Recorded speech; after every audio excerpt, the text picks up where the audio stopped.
The New Orleans Saints did what they needed to do in order to keep themselves alive for another week, but is it all too little, too late? We got all of that and a little bit of lagniappe for you on today's episode of Locked On Saints.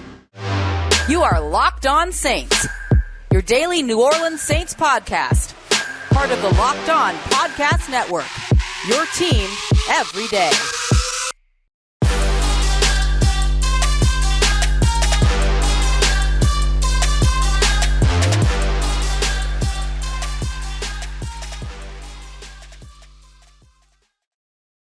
What is good, Who Dat Nation and Who Dat family? Welcome in to another episode of Locked On Saints, your daily podcast covering your favorite team, the New Orleans Saints, part of Locked On Podcast Network, your team every day. I am your host, Ross Jackson, credentialed media member covering the New Orleans Saints as the senior writer and reporter over at Saints News Network. And on today's live reaction episode to the New Orleans Saints win against Tampa Bay Buccaneers, I am here to give you all the false hope you need in the world. No, I'm just kidding. We are going to take a very realistic look at this, but also still make sure to point out the things that truly are positive about this win for the New Orleans Saints. A considerable one against a Tampa Bay Buccaneers team that was playing to win and be in this year's postseason. So we're going to be taking a look at things like the injuries and what they mean for the New Orleans Saints moving forward. Several injuries hitting. We're going to talk about how, why isn't this the team we've seen when it comes to the New Orleans Saints all season long,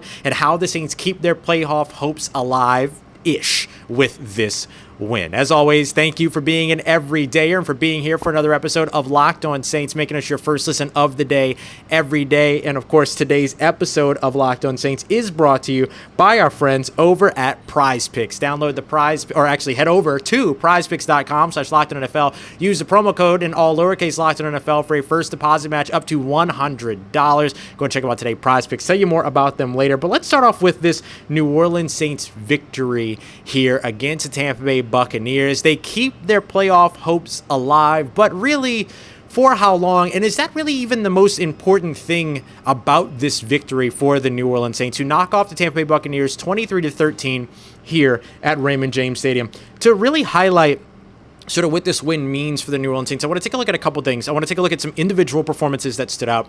We'll take a look at the sort of playoff positioning that the Saints have. And I want to tell you a little bit about what some of the players told me after this game that I think are important bits of insight about how the New Orleans Saints approached this matchup. Appreciate everybody being here, whether you're live or catching the show later. Thank you very, very much for continuing to support the show. I know that the New Orleans Saints have not been the easiest team to watch so far this season, but today we saw one of those easy to watch games. We saw them score their first opening drive touchdown of the season. We saw them get Taysom Hill, Juwan Johnson, Foster Moreau, really get a game plan going through the tight ends early on in this one. Not a lot of Jimmy Graham, but he was out there a couple of times, but I think Juwan Johnson was really the star of the tight end position. Derek Carr put together a really, really good game. Overall, throughout the game, the Saints really kind of took the ball out of his hands in the second half, which, by the way, I think was a mistake. I think this team should have been a lot more aggressive later on in this game. But, you know, they liked their 20-point lead. They got a little bit comfortable with it, saw it almost fall to an 8-point lead at one point, but were able to kind of ward things off. I think they should have kept the ball in Derek Carr's hands and kept this offense rolling. Derek Carr in the first half, 17 of 21. That's an 81% completion percentage, 202 passing yards and 2 passing touchdowns to open this one up. I thought that was a really, really good game by Derek Carr. That was a good game plan for the New Orleans Saints offense. Had a lot of stuff that they built off of. Just wish they would have kind of kept their foot on the gas a bit over on that second half. That's one of the reasons why I think even a game like this doesn't save, Pete Carmichael's job, or the offensive coordinator conversation, I think is still very valid. I don't like the decision there to kind of let things go in the second half and become a little bit too conservative, almost to the point where they almost gave this lead up, much like they did late last year in this very same stadium. Over on the defensive side, one of the other things that I thought was really great to see, Johnathan Abram and Alontae Taylor. Let's talk about both of these guys over in the secondary. Both making big plays, both walking away with interceptions. Johnathan Abram also had the strip on Rachaad White that turned into a Demario Davis fumble recovery and touchdown. I was joking around with Demario Davis after the game. He really wanted his touchdown. He does not have a career touchdown, believe it or not, in his career, or does not have a touchdown in his career so far, Demario Davis. So he really wanted that touchdown, and you could tell, by the way, that he kind of turned into a running back. He was rumbling, stumbling, bumbling, trying to get that score, but unfortunately wasn't able to get it done. But the highlight for me today on the defensive side came down to the response of some of the guys that were kind of challenged. Johnathan Abram was challenged by stepping into a starting role today. Nothing wrong with Jordan Howden. It's not a diminishment for Jordan Howden. Jordan Howden's a rookie player, missed the early portion of practices this week with an illness. Because of that, they made the decision to go with the veteran, which makes sense when you're a young player. You kind of got to practice, you know what I mean? And so I'm just checking to make sure that like all my stuff's good. Okay. And so, you know, when you're a young guy, you got to practice, basically, in order to be able to get out there on the field. So I don't think this was like a demotion by any means for Jordan Howden, but I thought Johnathan Abram played incredibly well. Johnathan Abram is one of those players that I always believe that if he played 10 to 15 years ago when defensive players were allowed to hit, he'd be an all-pro level guy, because that dude can hit. And he showed you that today. Liability over on the defensive side, one of the bigger liabilities over on the defensive side was the defensive unit as a whole tackling. Again, Johnathan Abram, the exception to that rule, and he made sure that he proved that emphatically every opportunity that he got. But I thought that was a great opportunity and a great moment of him kind of arriving for that opportunity and owning that moment. Alontae Taylor coming off a week after being benched against the Los Angeles Rams, comes back, gets his first career interception, and not just getting his first career interception, but the manner in which he got it on a drive where it didn't look like the Saints were going to be able to get off the field on third downs. They had a 3rd and 9 face mask penalty, which I don't know if it was really a face mask or not. I couldn't tell. You'll probably know better than me at this point. Then a 22-yard completion to Mike Evans over the middle of the field. More on Mike Evans in a little bit, by the way. If you watched the crossover last week, Everydayers, big moment here with Taysom Hill scoring a touchdown in this one, but not Mike Evans. So we'll get to that here in a little bit. But then also had it was a illegal contact penalty on Paulson Adebo, which was just a terrible call by the ref. So it was a drive that just got extended. And then Alontae Taylor coming up with an interception on like the 1.5 yard line. Huge moment to arrive. And this is where I want to get to kind of the insight of the players from the locker room. We spoke to a couple different players, Alontae included. I'll share some of his stuff with you later on this week. But he talked about how like the motivation coming into this game was that they knew that if they lost this game, that Tampa Bay would be on the field in their NFC South champion hats, NFC South champion shirts, and that was a big motivating factor for this team. I talked to a couple of offensive players who said that was a message that was passed all around the unit, not just the defense, but a message that was specific to the defense. Tyrann Mathieu was asked to speak to the team on at some point earlier this week. Coaches kind of giving him an opportunity to kind of, stand up to that leader, stand up to that that captain role, right? And he talked about, to the secondary in particular, taking this game on their shoulders, basically outlining that from his perspective, the games that the Saints have won so far this season, the secondary played well, and the games that they've lost, in his words, the secondary has played bad, and so they wanted to come out here and not play bad and instead take control of this game. And I think the secondary did that. Multiple interceptions in this game, a couple of fumble recoveries, including one forced fumble and all that. I mean, just great play. I mean, lots of pass breakups by Isaac Yiadom. You had the 2-point conversion interception after the retry on the offsetting calls on the 2-point conversion that would have narrowed it down to 8, kept it at 10, all those things. Just really like outstanding stuff from the secondary, who put this game on their shoulders and then came out and responded in this way. So still a big game for the New Orleans Saints to win. Whether or not they actually make the playoffs out of this, who knows? And honestly, at this point, if they don't, who cares, right? Like, what you wanted to see was this team come out and respond to something. And I think they did a good job coming out and responding. But I do think it's notable that it was a player-to-player challenge that kind of elevated this. And then weeks ago, Dennis Allen challenging some of these veterans, including Juwan Johnson, who had a huge game. So coming up next, what I want to do here is take a look at how the New Orleans Saints are still alive in the playoffs.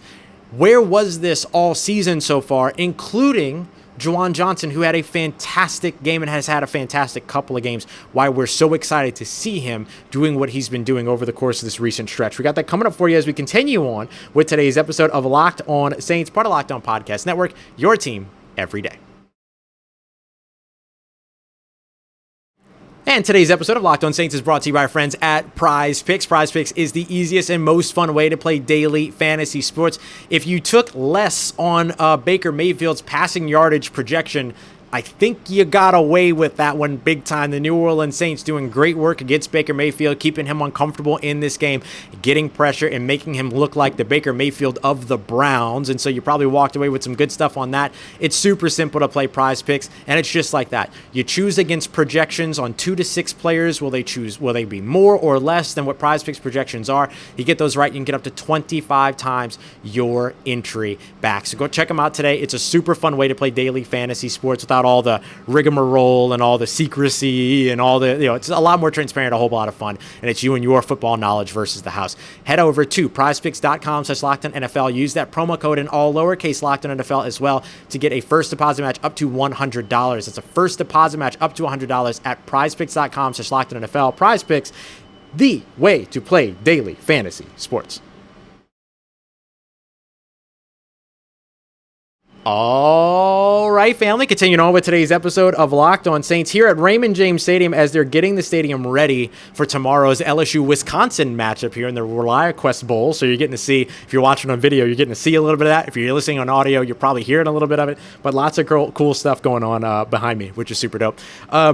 So look, I know that this win doesn't change the perspective of a lot of Saints fans that want to see things torn down, restarted, all that. And I don't think it needs to, okay? I think that, like, however you feel about this New Orleans Saints team coming into this matchup is probably how you feel about them coming out of this matchup, but maybe with, like, a little bit of a, like, oh, okay, well, there's things there. And I think that, like, that's something I would lay out here, is that there's pieces upon which to build to get a successful football team out of what you saw today. But does it make it so that you feel really comfortable about this team in the playoffs going up against really good teams? Maybe not. And that to me is completely understandable. So let's talk about how the New Orleans Saints have kept themselves alive here and where this was all season, including a big performance by a big player that we're finally getting to see. So, what I want to do first is, of course, thank you very much for being an everydayer, for making Locked On Saints your first listen of the day every day. Make sure you go and check out that Locked On Sports Today national 24/7 stream, the first of its kind over on YouTube. You can subscribe today at Locked On Sports Today. All right, so where was this all season, right? Like, that's kind of the big question for me coming out of this game. It was great to see, and it's great to see that, like, the Saints kind of know who they are.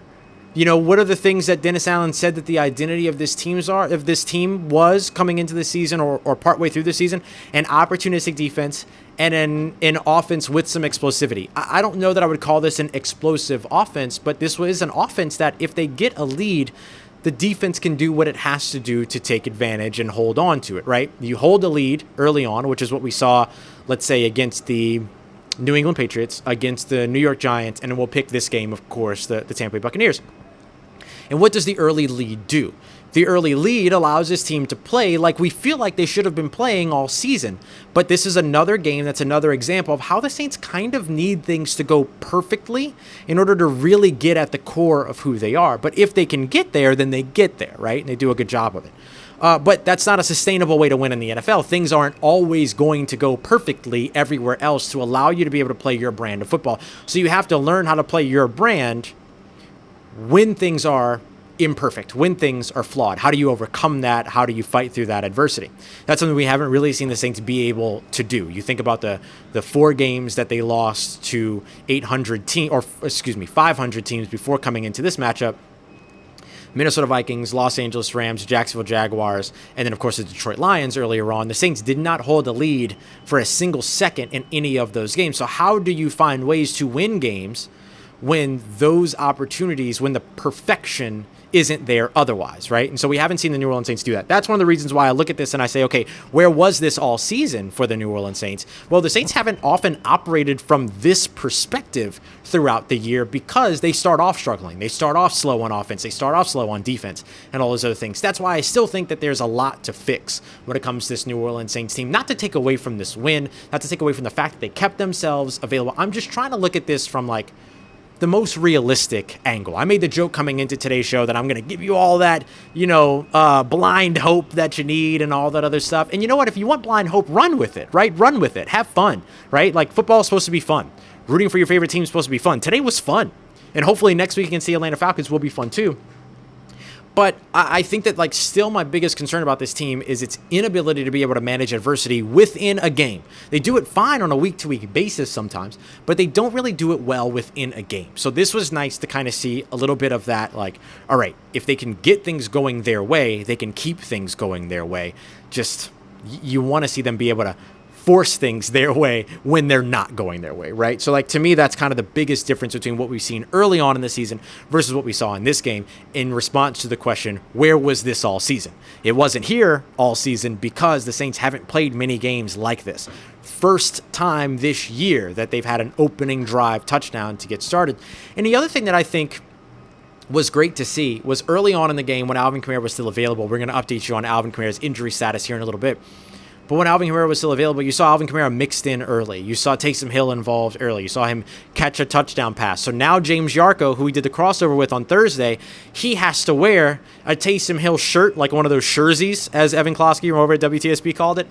He's got to wear one of those shirts during our divisional crossovers, and I'm super excited about that because Mike Evans didn't get a touchdown today because he rarely gets touchdowns against the New Orleans Saints, and so I don't have to wear a Mike Evans jersey, and so we're all winning out here, right? So suck it, James. So I think that you can go over to Locked On Bucs and rub that in on him. In fact, if you're a YouTube viewer and you like YouTube, go to Locked On Bucs and just spam his comments and remind him every chance that you can, Locked On Bucs, that James has to wear the Taysom Hill jersey. Don't let him forget for me. Juwan Johnson, though, came up huge in this game. Opening drive touchdown goes to Juwan.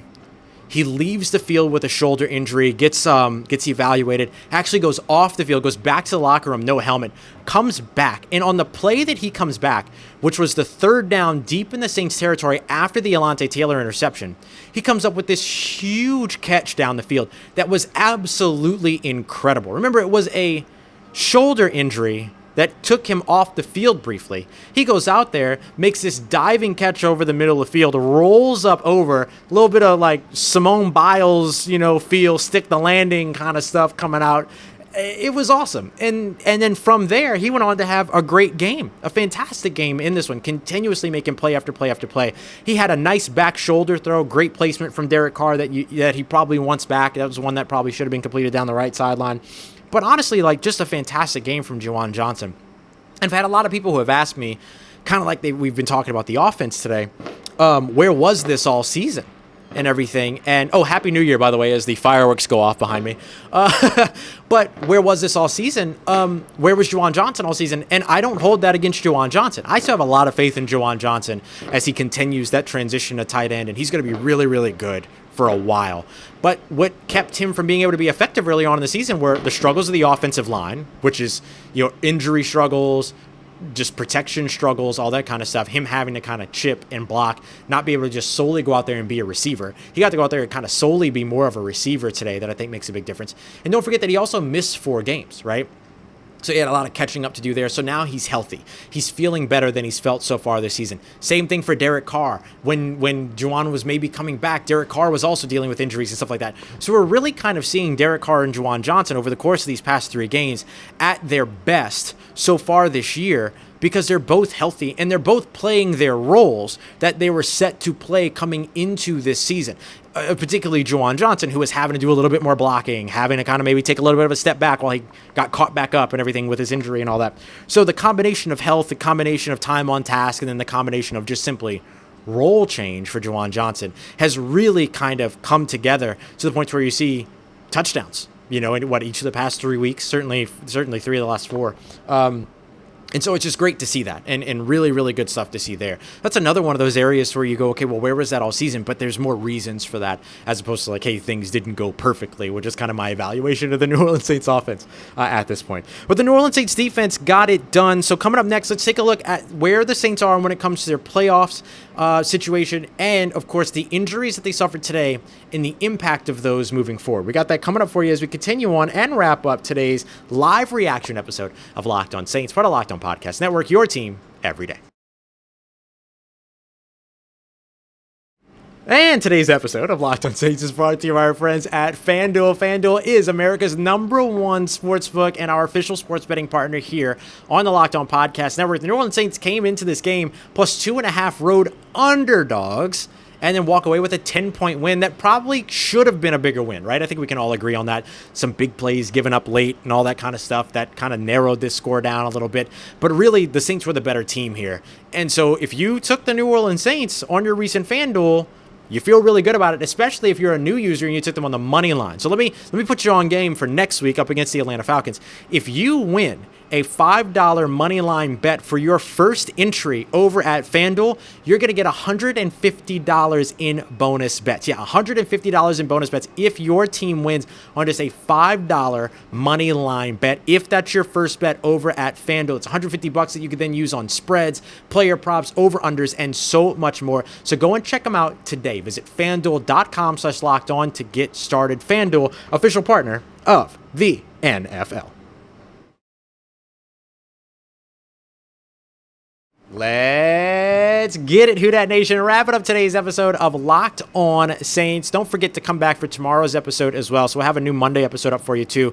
We're going to kind of go over things that we like, things that we didn't like from this game, and also get you a little bit more insight from what I picked up in the locker room, conversations with players, coaches, stuff like that. But one of the big things that we like from this game is that the New Orleans Saints kept themselves alive. But one of the things that we didn't like from this game are the injuries that they had to sustain on the way. So let's take a look at the injuries here, and let me give you a couple of updates.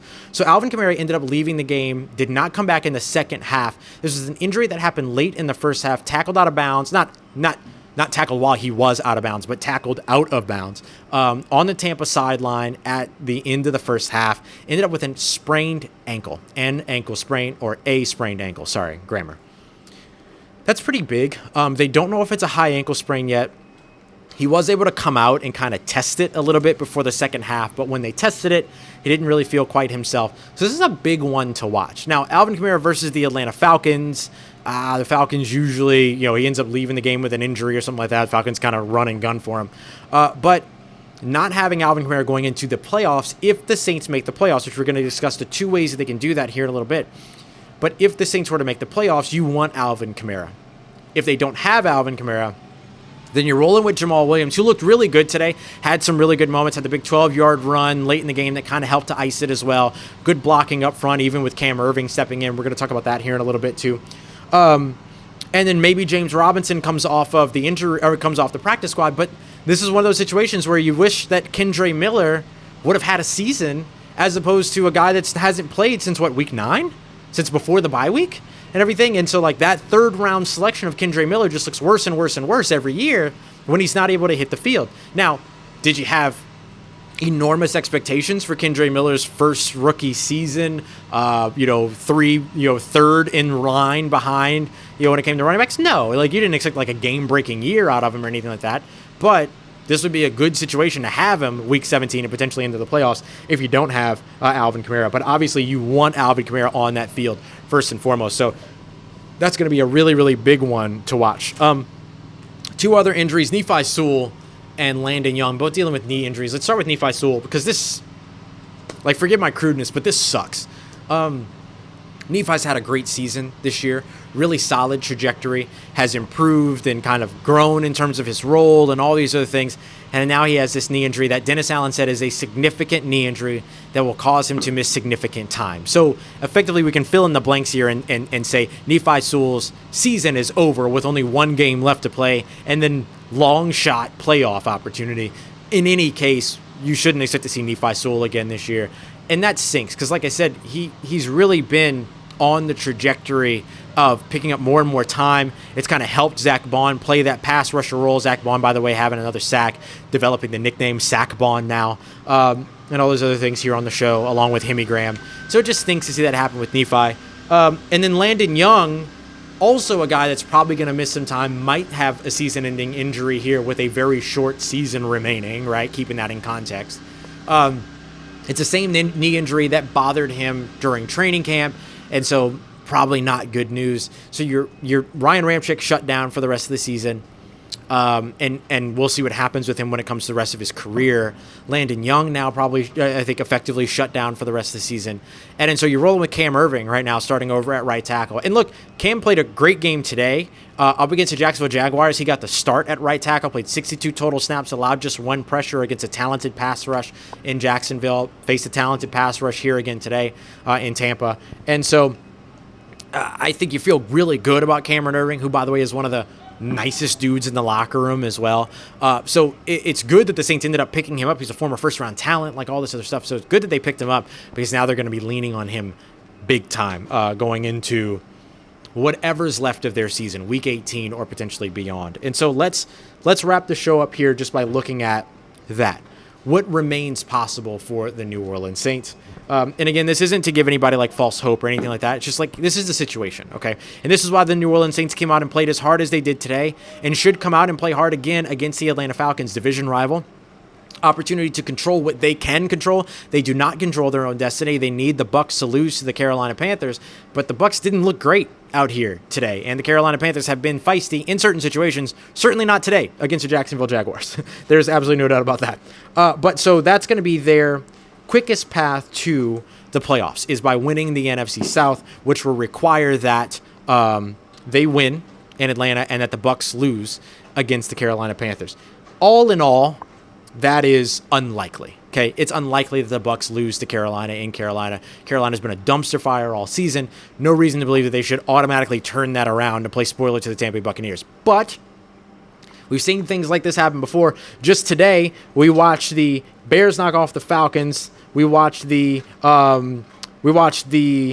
Cardinals knock off the Philadelphia Eagles, of all teams. So unlikely things happen. The Giants almost knocked off the Rams. Unlikely things happen in the NFL. And as I'm speaking right now, the Pittsburgh Steelers have a 24-20 lead over the Seattle Seahawks. The reason why that's important is because if the Seahawks lose this week and lose next week, and whoever wins between the Green Bay and Minnesota game later on tonight loses next week, then the Saints could potentially make the playoffs as a wild card as well. So they still have two different paths to the playoffs. And then what come the first round, right? Like everyone believes that they will probably be a one and done if they make the playoffs, but who cares? You know what I'm saying? There's nothing that's going to change between where the Saints are right now in terms of the decisions that they're going to make over the offseason and who they would be over the course of the playoffs and the decisions that they would make over the offseason. Like, you're still going to make changes at offensive coordinator, I believe. You're still going to try to improve your offense. Dennis Allen's not going anywhere. Whether they lose against Atlanta, win against Atlanta, make the playoffs, don't make the playoffs, that's not changing either. So at this point, you might as well play for the playoffs. You might as well, if you're the players, play for another game check. And again, I couldn't care less about draft position, because if you want to trade up, you'll find a way to trade up, right? You just got to be willing to move on from the resources. So draft position doesn't matter. The way that I look at this for the New Orleans Saints, go out there and play your hearts out on Sunday against the Atlanta Falcons at home. It's a home game, your last one, your last opportunity to leave New Orleans Saints fans feeling something positive at home this offseason or going into the offseason. It's against a hated division rival, and it's an opportunity to keep yourselves alive. Go out there and play your hearts out, New Orleans. Go out there and play your hearts out. So that's the way that I look at it for the New Orleans Saints. And I know that not everybody feels the way about that, that feels the same about that. It's unlikely that the Bucs lose to the Panthers. It's unlikely that the Saints make the playoffs. But you know what? Put yourself in position, and if it works out, it works out. And I think that that's a great thing, and I think that that's what the New Orleans Saints players want to do. That's what the coaches want as well. And I think that there's actually, even though it's not it's not represented on social media, there's a lot of Saints fans that I talk to on a day-to-day basis in New Orleans that absolutely feel that way too, that they would love to see their team host a playoff game come January, right, which begins tomorrow. So we'll see. We'll see where it all is, but good for New Orleans going out there and playing a nice game here against Tampa Bay Buccaneers. Tomorrow, on Monday, another episode coming your way. We're going to break down what we liked, what we didn't like, including, look, the Saints did some nice things out here, but why always with the big plays given up when they're nursing a big lead? Dennis Allen spoke about that. I'll give you some thoughts on that as well. So we're going to break all that down and more in tomorrow's episode. I appreciate you, as always, y'all, for being everydayers, for making Locked On Saints your first listen of the day every day, and for being here, whether it's live or later, for your second listen today. Make sure you go and check out Locked On Pelicans, Locked On LSU. They got their big bowl game right here in Raymond James Stadium. Caroline Fenton's going to be breaking it all down for you over at Locked On LSU as well. I appreciate y'all very much, as always, making Locked On Saints a part of your day, a part of your routine, for saying yes to me on the show. As always, if you see me, please say hi. And if you need anything else around your New Orleans Saints in between these episodes, make sure you follow me on your favorite social media at Ross Jackson, NOLA. Hit me up. Let me know how the family's doing. Let me know how you're living. Let me know how you're momming them. And trust you, that nation. I'll holla at you.